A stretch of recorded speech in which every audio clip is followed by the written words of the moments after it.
салом бинандагони гиромӣ, дар барномаи навбатии пизишки ман оид ба бемории санги пешоб ба шумо маълумот медиҳем. Бемории санги пешоб ин яке аз бемориҳои паҳншуда ҳисобида мешавад ва махсусан дар кишварҳое ки иқлими гарм дорад, дар он кишварҳо зиёдтар ин беморӣ дучор мешавад.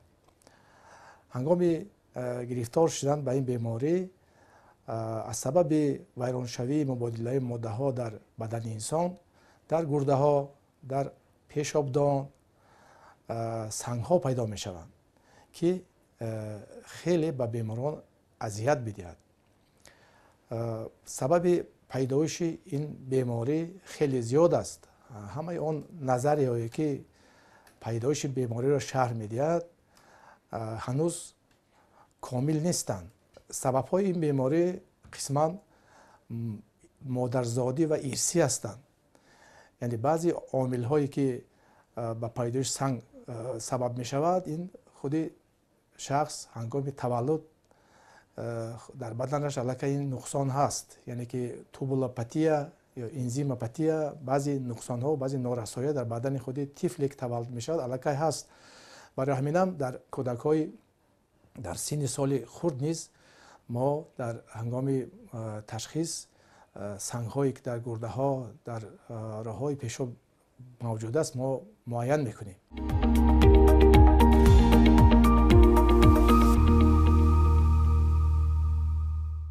албатта пешоб ин моеъ буда дар таркибаш ҳархела намакҳо дар ҳолати моеъ қарор дорад. барои ҳаминам ҳангоми баъзе омилҳое ки ба ин мусоидат мекунад, дар дохили гурда пешоб такшон шуда намакҳо ба якдигар часпида дар натиҷа сангҳо пайдо мешаванд. ҳангоми пайдо шудани сангҳо аз роҳҳои пешоб ихроҷи пешоб вайрон мешаванд. яъне ки ин сангҳо монеагӣ эҷод карда, ихроҷи пешобро вайрон карда, дар натиҷа ҳархела оризаҳо ба вуҷуд меояд, ки баъдан балки дар ҳолатҳои вазнин ба саломатии худи инсон, ба фаъолияти гурда хеле таҳдид мекунанд. нишонаҳои бемории санги пешоб албатта вобаста аст аз ҷойгиршавии санг, аз андозаи санг, аз ҳолати фаъолияти гурдаҳо вобастагӣ дорад. ҳангоми ҷойгир будани сангҳо дар гурда, дар мавқеи камари бемор дардҳо пайдо мешавад. дардҳо одатан хеле шиддатнок аст. инро мо духтурон халаи гурда меномем. яъне ки хеле дардҳои шиддатнок беморро безобита мекунад. баъдан баъд аз илова шудани оризаҳо ҳароратбаландӣ дар бемор дидан мумкин аст. хоб тез тез пешоб рафтан, ҳангоми пешоб сӯзиш карданаш мумкин, ҳангоми ҷой доштани сангҳо дар масона як бора маншавии шадиди пешоб ба вуҷуд меояд. ино он нишонаҳои беморӣ аст ки ҳангоми пайдоиши ин нишонаҳо хатман ба табиби минтақавӣ бояд шахс муроҷиат кунад ва муоинаи лозимаро бояд гузарад.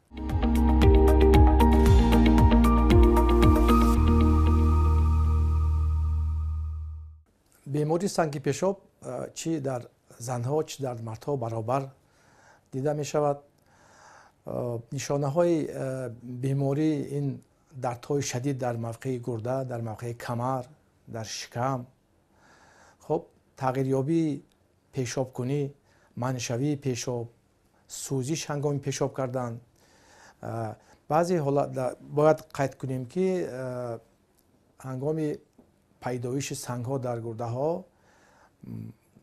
то хеле вақта мумкин ки ягон нишона надошта бошад ин беморӣ. бояд қайд кард ки дар таркиби пешоб чӣ хеле гуфтем намакҳои органикӣ мавҷуд аст, ки дар ҳолати моеъ қарор дорад. ин намакҳое ки ҳастем органика аст, яъне ки ин намакҳо дар худи табиат дар берун нест, дар гӯем ки таркиби хӯрока, дар таркиби об ин намакҳо нестанд. ин намакҳо дар худи организми инсон истеҳсол мешавад. این پیدایش این بیمار هنگام پیدایش این بیماری سنگ پیشاب اساساً وابسته است با ترکیب خود پیشاب انسان. اگر نمک ها زیاد باشد طبیعی است که این نمک ها تکشین می شود و سنگ پیدا می شود. اگر نمک ها کم باشد البته این شخص این انسان در این حالت البته از این بیماری محفوظ است.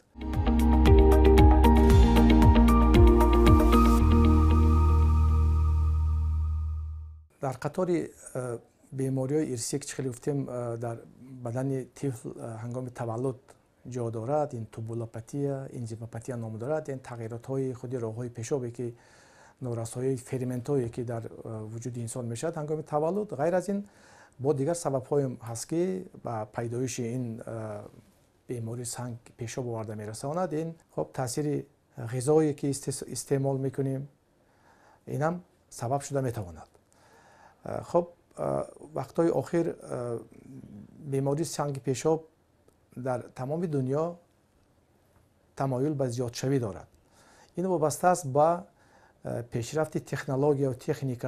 وقتی که فعالناکی انسان پست می شود، فعالناکی جسمانی کم می شود، هنگامی وابسته به تکنیک که با یک تگمچه زیر کردن کار را بود میکنن، حرکت کم میکند. یکمش البته همین است سببش که فعالناکی کمی جسمانی با خب استعمال غذایی که از زیادتر از محصولات گوشتی هست.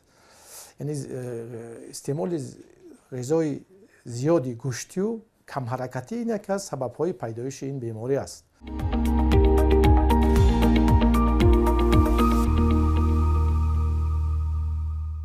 سنگ‌هایی که هنگام بیماری سنگ پیشاب در کاواکی‌های راه‌های پیشاب پیدا می‌شود از سه نمود عبارت است. اساساً اینا سنگ‌های اورتی، سنگ‌های فسفاتی و سنگ‌های اکسالاتی است. خب این سنگ‌ها ترکیبش که از همین نمک‌ها عبارت است وابستگی دارد از خب ترکیب شیمیایی پیشاب و حالت pH پیشاب، یعنی که ترشی یا که اسیدی پیشاب وابستگی دارد. خب هنگامی پیشاب از حد زیاد اسید بودن در راه‌های پیشاب بیشتر سنگ‌های اورتی پیدا می‌شود. هنگامی گوییم که اشقاری بودن زیاد بودن اشقاری پیشاب پیدایش سنگ‌های فسفاتی به وجود می‌آید. برای همینم وابسته از غذایی که ما شما استعمال می‌کنیم همین ترکیب شیمیایی پیشاب و pH پیشاب تغییر می‌یابد. البته هنگامی از حد زیاد خب اسید بودن پیشاب سبب دارد. سبب این غذای خب زیادی محصولات گوشتی است و کم حرکتی انسان، یعنی که وقتی که انسان به طور جسمانی فعال نیست. اگر حرکت زیاد کند و مثال شخص فعال باشد با گوییم که با ورزش مشغول باشد، چقدر هم اگر که محصولات گوشتی استعمال کند اگر این حل شده می رود و به پیشاب تاثیر نمی رساند. و وقتی که استعمال غذا زیاد می شود و حرکت کم می شود این وقت البته بعدا در ترکیب پیشاب هم دیگر می شود و بعد همون عامل هایی که با پیدایش سنگ آورده می رساند این عبارت از همین است، یعنی که کم حرکتی است و استعمال زیادی غذاهای گوشتی است. بیماری سنگ پیشاب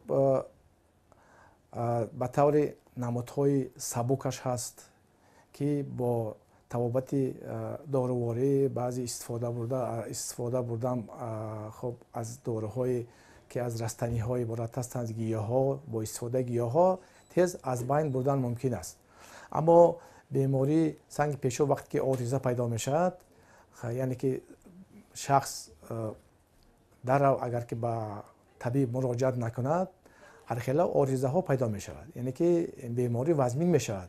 در این حالت ها در هر دو گرده ها سنگ پیدا شدنش ممکن. گرده ها خب از فعالیت باز ماندنش ممکن و هنگام ایلاوه شدن التهاب راههای پیشاب گذر این با وزمین شوی حالت بیمار آورده میرساند و بلکه هر خیلی آریزه های وزمین این بیماری پیدا شدنش ممکن است که حالت بیمار خیلی وزمین میگردد. هنگامی در دوره اول معاین کردن این بیماری البته طبابتش خیلی سبک است. خب استفاده داروهایی که با کم شوی التهاب آورده میرساند هست، داروهایی که برای آب کردن سنگ ها ما تعیین میکنیم و طبابت این بیمار خیلی سبک است و در مدت کوتاه این بیماران شفا می‌یابند. اما هنگام مراجعت دیرین، یعنی که وقتی که الکی بیماری خیلی آریزه ها زیاد پیدا میکند، اصول های دیگری طبابت نیز هست. از جمله اصول کماسب حاضر زمان وابستگی دارد از اندازه سنگ، خب جایگیر شوی سنگ و حالت خود گرده ها. هنگام خرد بودن اندازه سنگ اصول های موجود است که این زمان مرکز جمهوری علمی کلینیک اورولوژی با این اسباب های حاضر زمان تامین شده است و با این اصول های کماسب حاضر زمان این سنگ ها از داخل راه های پیشاب شکسته بیرون کرده می شود. البته وقتی که در داخل گرده و راه های پیشاب سنگ پیدا می شود، اولش به همون عضو ضرر می رساند، یعنی که فعالیت خود عضو پست می کند، بلکه هنگام سریعت مراجعت نکردن همین عضو گرده ها از کار باز ماندنشان ممکن است. سبب آنکه سنگ راه های پیشاب محکم می کند، اخراج پیشاب از گرده ویران می شود. ما گیدرنفروز می گوییم، یعنی که وقتی که گرده ورم می کند از سبب آنکه راه های پیشاب محکم است. البته بعضی حالات ها بلکه به سبب وزمین شوی حالت بیمار شدنش ممکن است. البته همه عضوهای انسان به یکدیگر وابستگی دارد. هنگام بیماری یک عضو با دیگر عضو هم میگذرد، یعنی که هنگام خب التهاب گرده بیماری خب گوییم که گپاتیت به وجود آمدنش ممکن، یعنی که جگر به جگر تاثیر میکند، به همه عضوها تاثیر میکند. از آن جمله وقتی که فعالیت گرده ها سست می شود، همون زهر و الیمنت های شیمیایی که در ترکیب خون هست همچون زهر تاثیر میکند و همه عضوها را البته زهرآلود میکند. خب مراجعت سریع وقتی بیماران با طبیب البته نقش خیلی مهم دارد و چقدر اگر بیماری در دوره اول تشخیص کرده شود، اگر معاین کرده شود، همونقدر طبابت این بیماری آسان میگردد، هم برای بیمار هم برای طبیب. هنگام پیدایش سنگ ها در راههای پیشاب در کودکان نیز همین اصول های حاضر زمان استفاده برده می شود. فقط اسباب ها، دستگاه ها خرد هستند و برای همین در کودکان نیز استفاده برده می شود. هنگام گرفتاری کودک با نگاه نکرده به سن سال این اصول های حاضر زمان استفاده برده می شود.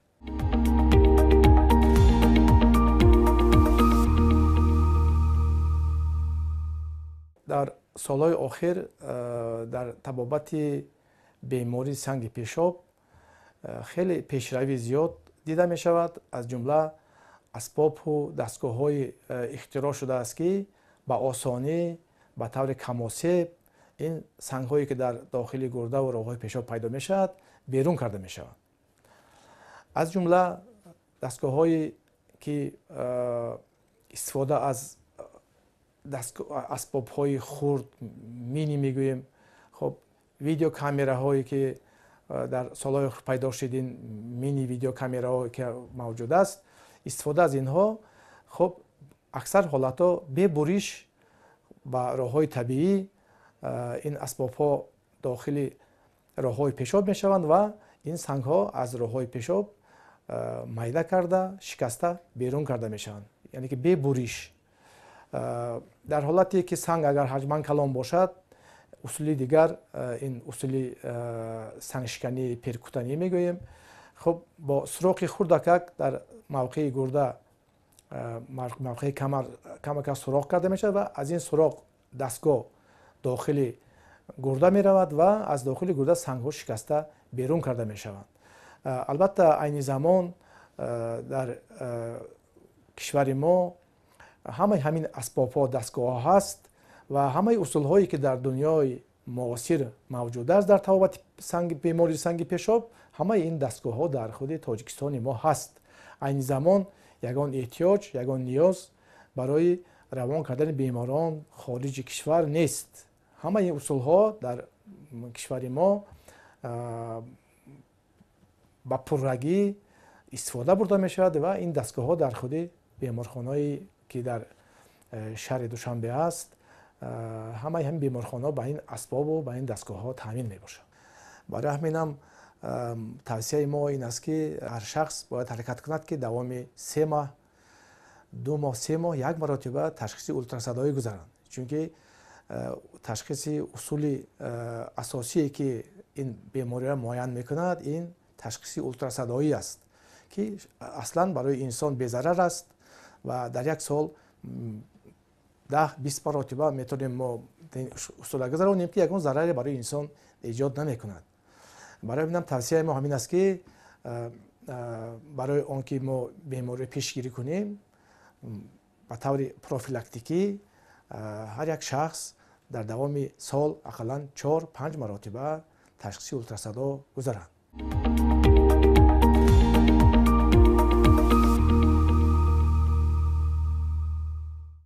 бемории санги пешоб ин яке аз бемориҳои паҳншуда дар сайёраи замин ҳисобида мешавад ва солҳои охир тибқи маълумотҳои ташкилоти умуми ҷаҳонии тандурустӣ ин беморӣ тамоюл ба зиёдшавӣ дорад. аз ин лиҳоз тавсия дода мешавад ки барои пешгирии ин беморӣ якумаш тарзи солими ҳаёт, дуюмаш ғизои дуруст, ғизои солим, хуб истеъмоли зиёди об дар вақтҳои гарм будани ҳаво, хуб истеъмоли зиёди сабзавот, меваҳо, кам истеъмол кардани хуб маҳсулотҳои гӯштӣ ва албатта фаъолияти ҷисмонӣ, зиёд кардани варзиш. ҳар як шахс бояд бо варзиш машғул бошад. барои пешгирии ин беморӣ албатта нақши муҳим дорад. бинандагони гиромӣ, ин буд маълумоти мухтасар дар бораи бемории санги пешоб дар барномаи пизишки ман.